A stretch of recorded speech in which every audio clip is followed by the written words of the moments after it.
খুশি হয়ে তাকে কুরবান যখন হযরত ইব্রাহিম ছুরি নিয়ে মেনা প্রাণ করে যখন গেছেন কুরবান গাহে, তখন সেখানে রক্ত প্রবাহিত করতেই হবে। দ্বিতীয় আয়াতে বলছে ফাদাইনাহু বিযিবহিন আযীম, তার পরিবর্তে আমি একটা কি বড় ব্যবস্থা করে দিলাম। কি ব্যবস্থা করলাম? 8 প্রকার জানোয়ারের কুরবানির ব্যবস্থা করে দিলাম। মানুষের কাছে আমরা 8 প্রকার জানোয়ার কুরবানি করতে পারি। বিযিবহিন আযীম, কি কি 8 প্রকার? একটা পর্যায়ে পড়বে ছাগল এবং দুম্বা, একটা পর্যায়ে পড়বে দুম্বা এবং ভেড়া, দ্বিতীয় পর্যায়ে পড়বে ছাগল, তৃতীয় পর্বে পড়বে গরু, চতুর্থ পর্বে পড়বে উট।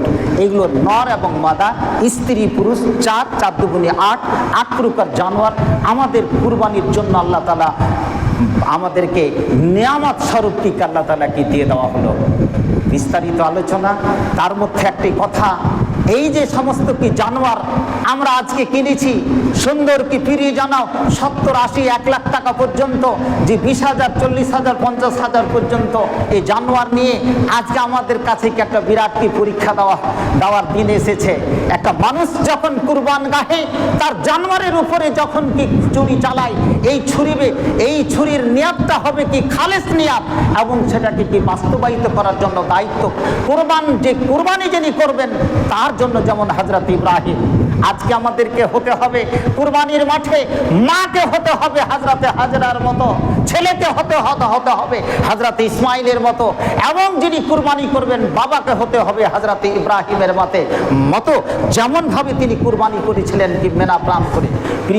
প্রিয় ভ্রাতৃবৃন্দ, বলা বাহুল্য আজকে আমাদের কি সেই প্রতীক হয়ে যে আমরা 10 জিলহিজ্জা সেটাকে আমরা বাস্তবিক রূপদান করব। প্রিয় ভাইরা আমার, এই কুরবানি আমাদের বিশেষত কি এটাই, আজকে যেই সমস্ত কি জানোয়ারগুলো আমাদেরকে বলা হয়েছে যে তুমি জানোয়ার কি কুরবানি করবে, লা তাযবাহু ইল্লা মুসিন্না সিন্নুন থেকে দাঁতওয়ালা হবে, এবং এটা কি 1 বছর হবে, অর্থাৎ তার যতক্ষণ পর্যন্ত দুধে দাঁত না বের হয়ে পড়ে যাবে ততক্ষণ পর্যন্ত সেই জানোয়ারের কুরবানি হয় না।